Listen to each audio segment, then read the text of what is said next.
car build time. We're on the Crew 2.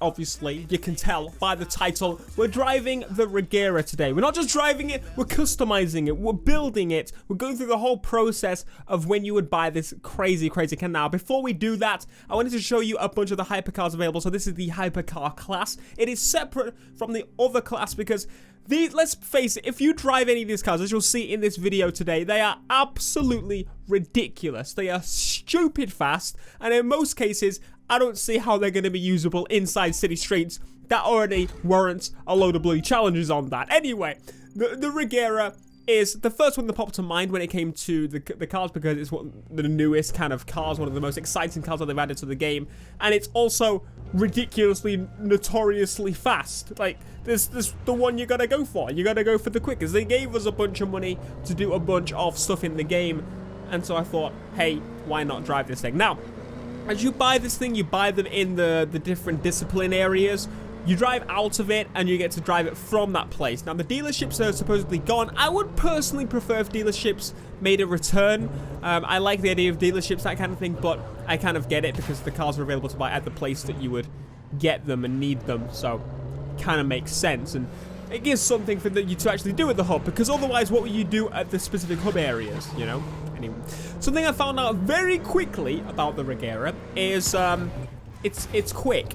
Yeah, it's really quick indeed, and it definitely doesn't suit these types of areas. So I took it to a straight road where I could blow it absolutely to the hills. And like, it would just go for it. Now, it wasn't really that straight when it came to it. Unfortunately, it was the bendy road that leads along the bottom of the US to LA. If you played a lot of the original game, you'll know exactly what I'm saying. It wasn't the straightest road in the world, but I thought, hey, it's a nice big road. I can teleport to it because you can only, again, teleport to places you've actually been or special events or something that's there. We got to about 241. I kept trying to climb up, but every time there came a corner came. Who invented corners? Absolutely ridiculous. But no, I went off and kept messing up. But anyway, I also wanted to try the first-person view. Now, the first-person view, in my opinion, has been improved massively. In the last game, it was useful, but with the fact that the handling's been improved in general, you can tell from this video the handling's been improved massively.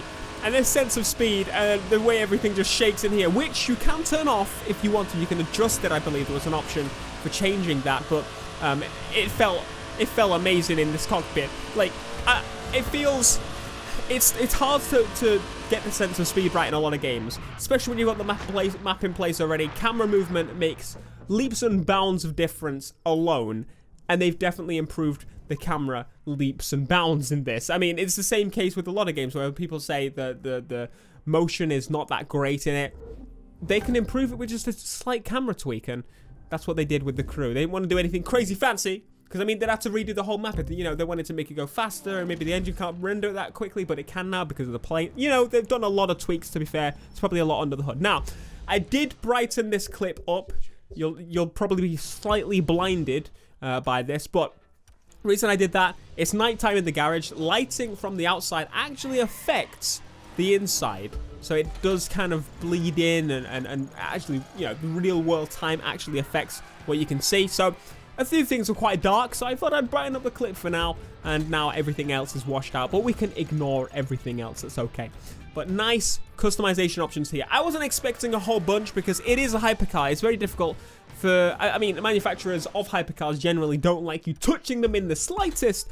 Well, Regera is done pretty darn well. Some nice side skirts, some nice kind of subtle stuff.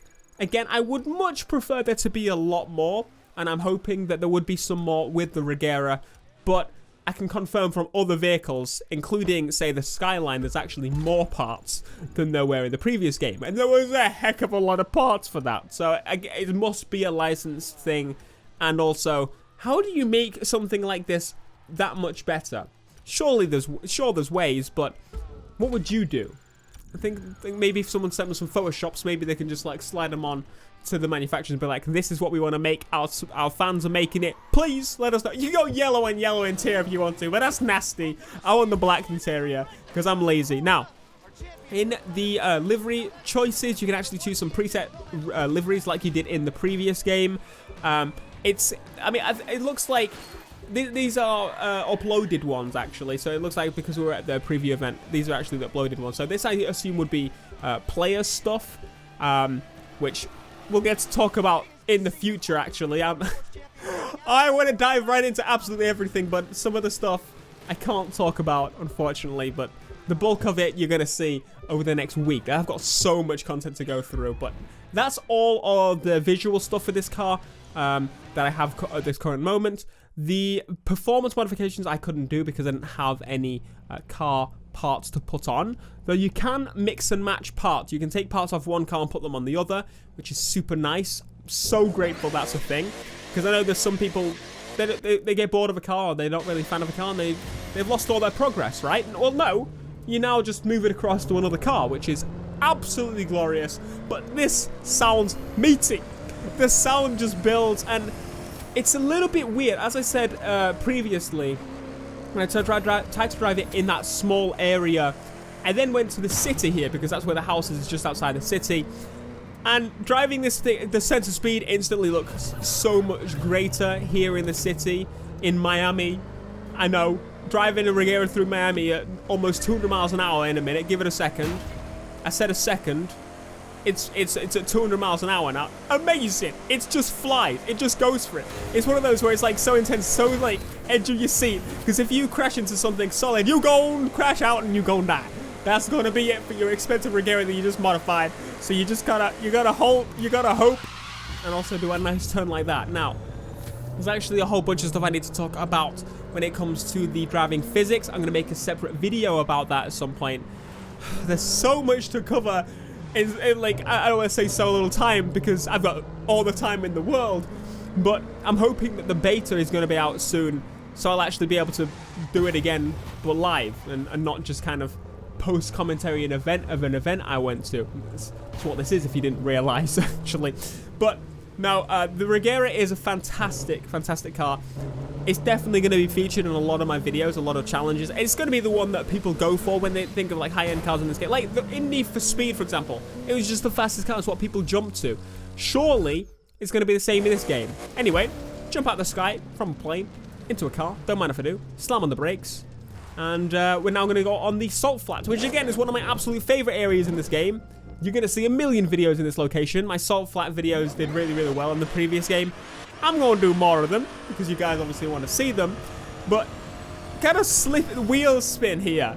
I got loads of wheel spin for some reason, and I was like, change up. But then I realized it can't change up because it doesn't have another gear. It technically does, but that would be reverse. You know, now I kind of regret not actually trying this car in reverse. That's something I didn't do. Because normally in games, the Regera in reverse goes ridiculously quick, and I can't believe I missed that damn opportunity. I feel disappointed in myself. I've let you all down. I've let myself down. But we got to 250 plus miles an hour. Okay, one mod up. This is stock. This is stock. Although it's obviously going to be quick out of the gate. It's not going to take a massive jump when you put the performance parts in. It's still got to make a difference, right? It's still got to be crazy. And now we're driving off-road. I wanted to show that the difference off-road is insane. We're going 250 and now we're going 60. We're not going much faster than 60. We're struggling. We use NOS and we go slower than 60. So I switched to a plane and flew off because I can't. Alright, back onto the road. How do I even end this section with the Regera? How do I end my experience with it? Stupidly fast. It's surprisingly not too much of a handful. I remember back in the day, the Bugatti Veyron in TDU2 was seriously fast, but it was uncontrollable. The physics were just not really there. The crew had some really fast cars. It was difficult to drive quite a few of them, especially in kind of tight-knit races, because they were too fast. The handling model wasn't ready for those fast cars. They've finally got to a point in where they've refined it, and they've churned out a really good handling model that's pick up and play. But there are some other things you can do to it as well. We'll speak about that in another video, as I've mentioned. But if you want to see that, guys, you already know what to do. You need to be smashing the like button. And let me know down in the comments if you want to see any other car builds, if you got any specific cars you want to see me build. I've got quite a few. you know what to do. Let me know down in the comments. But this, my friends, has been the Regera. 250 miles an hour. Went off-road a little bit. Take it up in the plane. Because, you know, it's the crew. You can just do that now. It's just so easy and smooth, and it's beautiful. And then switch back to a car when I'm flat on the road. Back to a car. Bounce on the road. And we're going back 200 miles an hour again. I wonder if there's a plane as fast as a car, faster than most cars, so you can just drop down and keep going. It would be amazing. Anyway, be sure to smash the like, subscribe if you're new, and I'll see you in the next video. Until next time, guys. Peace.